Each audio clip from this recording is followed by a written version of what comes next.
Oke, baik. Assalamualaikum warahmatullahi wabarakatuh. Alhamdulillahirrahmanirrahim. Bagaimana kabarnya semuanya? Alhamdulillahirrahmanirrahim. Syukur kita ucapkan kepada Allah Subhanahu wa Ta'ala karena limpahan berkat dan karunia-Nya kita bisa berkumpul hari ini untuk mengikuti perkuliahan epidemiologi penyakit menular. Sebelumnya mungkin adik-adik semua ini sudah pernah terpapar dengan pengantar epidemiologi ya. Siapa yang bisa menjelaskan apa itu epidemiologi? Apa yang dimaksud dengan epidemiologi, berasal dari bahasa apa sebenarnya? Ya, jadi epidemiologi itu berasal dari kata epi, demos, dan logos. Jadi awalnya itu epidemiologi itu adalah ilmu yang mempelajari tentang penduduk. Seiring dengan berjalannya waktu, kemudian dengan beberapa penelitian yang terjadi di masyarakat, maka pengertian epidemiologi itu berubah menjadi ilmu yang mempelajari tentang frekuensi, distribusi, dan determinan masalah kesehatan pada sekelompok masyarakat serta determinasinya. Jadi di sini ada 3 buah yang harus kita garis bawahi, yaitu frekuensi. Jadi menurut adik-adik semuanya, di sini apa dimaksud dengan frekuensi dalam epidemiologi? Jumlah penyakit. Iya, benar. Menentukan jumlah, terus menentukan apa lagi? Berapa sering? Kemudian apa lagi? Oke, baik. Kalau frekuensi ini kita menjelaskan tentang jumlah. Jadi di sini ada angka berupa seperti insiden, yaitu insiden apa insiden? Kasus baru. Ya, kemudian ada angka prevalensi. Apa itu prevalensi? Ya, kasus baru tambah kasus lama. Kemudian ada juga yang namanya angka kematian, angka kesakitan, angka keparahan. Apa itu angka keparahan? Biasanya kalau dalam ilmu epidemiologi disebut sebagai istilahnya apa? Itu namanya adalah case fatality rate. Jadi seberapa parah penyakit tersebut. Dalam epidemiologi disebut itu. Kemudian untuk distribusi, menurut adik-adik semua, apa itu distribusi dalam epidemiologi? Sebaran kasus. Iya, sebaran kasus. Terus apa lagi?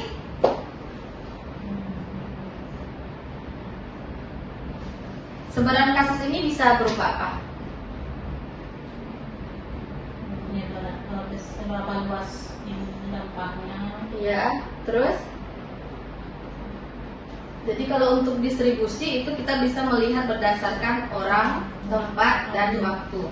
Orang, bagaimana penyakit itu bisa menyerang sebuah manusia, tergantung kepada misalnya usia, kemudian jenis kelamin, pekerjaan apa saja gitu, yang sering terjadi penyakit tersebut. Kemudian tempat, misalnya daerah-daerah mana saja yang biasanya tersebar penyakit tersebut. Kemudian selanjutnya adalah determinan. Determinan ini adalah faktor penyebab. Jadi untuk penyebab ini kita bisa melihat ini segitiga epidemiologi. Jadi ada pengaruh agent, host, dan environment.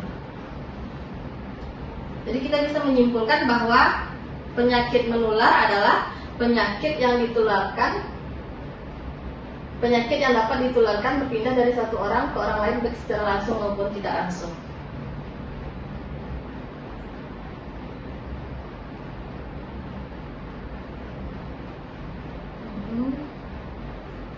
Ada yang bisa menjelaskan dari ketiga variabel ini, apa itu agent, apa itu host, dan apa itu environment?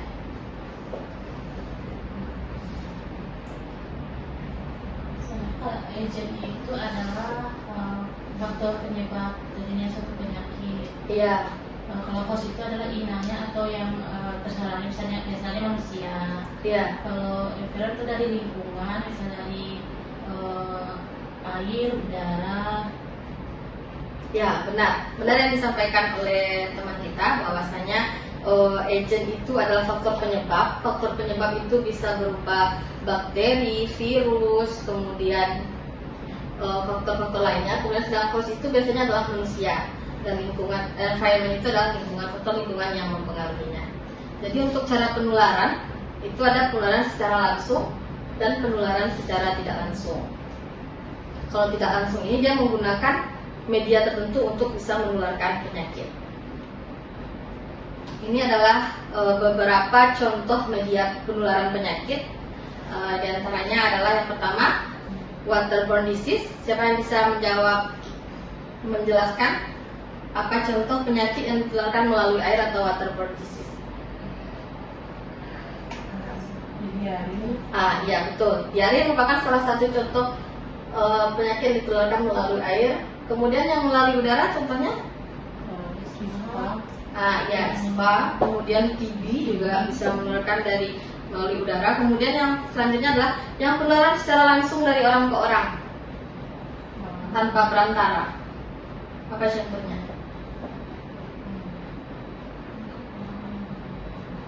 Itu contohnya seperti HIV/AIDS, kemudian infeksi menular seksual, gonorrhea, sifilis dan sebagainya. Itu kan tidak perlu media, tapi melalui hubungan yang secara langsung. Kemudian selanjutnya adalah yang melalui dari hewan ke orang atau zoonosis. Contohnya apa? Itu melalui vektornya kan. Kalau dari hewan langsung ke manusianya, contohnya adalah rabies. Ya, rabies adalah salah satu contoh untuk penularan dari hewan ke orang. Kemudian selanjutnya adalah vektor seperti yang sudah disampaikan tadi, bahwa contohnya malaria, DBD, chikungunya dan sebagainya. Kemudian ada beberapa istilah dalam ilmu epidemiologi, yaitu ada istilah epidemik, endemik, sporadik, dan pandemik. Ada yang bisa menjelaskan apa itu epidemik? Seperti disampaikan di sana bahwa epidemik merupakan berjangkitnya suatu penyakit pada kelompok orang di masyarakat yang kejadiannya itu di luar dari keadaan yang biasa, tersebut dengan KLB. Ada yang tahu contoh dari KLB misalnya? DBD, jika di satu wilayah terdapat kasus DBD dengan ada yang satu kasus meninggal, maka bisa nyatakan KLB. Iya. Jadi KLB itu ada beberapa kriterianya. Mungkin udah belajar juga ya. Apa salah satu kriteria KLB itu apa? Ya, peningkatan kasus 2 kali lipat dari periode sebelumnya. Kemudian terjadi kematian. Kemudian terjadi kasus yang sebelumnya tidak ada menjadi ada. Ada sekitar 7 kalau nggak salah kriteria KLB. Nanti kita baca lagi. Kemudian endemik. Endemik itu adalah suatu kejadian berjangkitnya prevalensi penyakit sepanjang tahun dengan frekuensi yang rendah di suatu tempat. Itu endemik itu biasanya penyakit yang terus-menerus ada. Jadi contohnya adalah penyakit malaria. Untuk penyakit malaria itu dia endemis di daerah mana kalau di Sumatera Barat? Iya, Mentawai adalah salah satu contoh daerah endemik malaria. Kemudian kalau sporadik itu jenis penyakit yang tidak tersebar secara merata, tetapi dia ada pada satu tempat tertentu, misalnya polio. Jadi polio itu hanya ada di daerah itu saja, berjangkit pada waktu tertentu saja. Gitu. Kemudian yang pandemik, yaitu penyakit yang berjangkit dalam waktu yang cepat, kemudian bersamaan di seluruh dunia. Apa itu contohnya? COVID. Ya, COVID-19. Jadi bisa tidak epidemik itu menjadi pandemik ya? Ya bisa. Jadi ketika epidemik itu tidak bisa diatasi di daerah tersebut, maka dia akan bisa berubah menjadi pandemik untuk berlaku di seluruh negara. Kalau untuk epidemik, siapa yang menetapkan KLB di suatu daerah itu siapa? Kepala daerah. Kalau untuk epidemik itu KLB itu biasanya ditetapkan oleh dinas kesehatan. Di sini ditetapkan oleh kepala dinas kesehatan. Sedangkan untuk pandemik itu ditetapkan oleh siapa? Dia itu berjangkit di seluruh negara. Jadi ditetapkan oleh WHO. Kalau untuk COVID kemarin kan ditetapkan sebagai penyakit dengan PHIC. Siapa yang tahu PHIC? Ditetapkan sebagai penyakit dengan PHIC, yaitu penyakit dengan Public Health Emergency of Internal Concern. Jadi penyakit yang menjadi perhatian seluruh dunia. Jadi untuk penanganannya itu juga berlangsung internasional. Kemudian jadi kita melihat bahwasanya jadi di sini ada faktor risiko dan etiologi. Apa yang membedakan faktor risiko dengan etiologi? Faktor risiko untuk penyakit apa?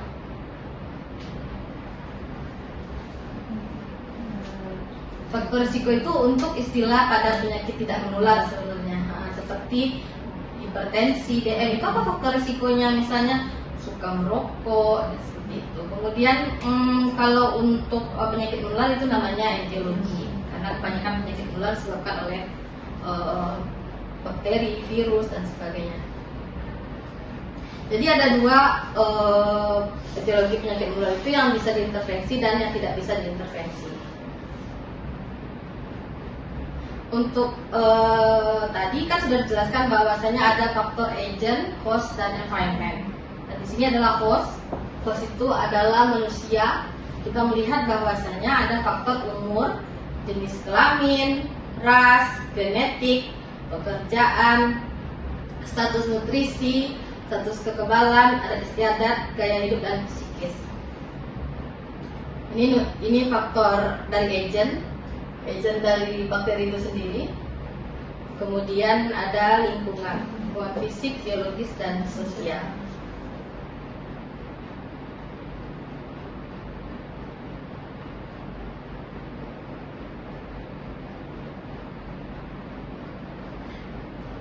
Mungkin selanjutnya saya akan memberi tugas kepada mahasiswa terkait alur ini. Nanti kan kita sudah mempelajari tentang riwayat alamiah penyakit. Kita melihat ada unsur agent, host, dan environment. Kemudian ada proses-proses dalam bakteri itu sendiri. Kemudian ada tingkatannya juga, ada pencegahannya juga. Nanti mungkin saya akan meminta dari mahasiswa untuk menjelaskan lebih lanjut tentang bagan ini. Mungkin akan dilaksanakan, kita tampilkan pada periode pertemuan selanjutnya. Mungkin ini dulu penjelasan dari saya. Mungkin mohon maaf atas segala kesalahan. Mungkin nanti kita diskusi lagi terkait yang riwayat alamiah penyakit ini, nanti akan dipresentasikan masing-masing oleh mahasiswa. Mungkin demikian saja. Assalamualaikum warahmatullahi wabarakatuh.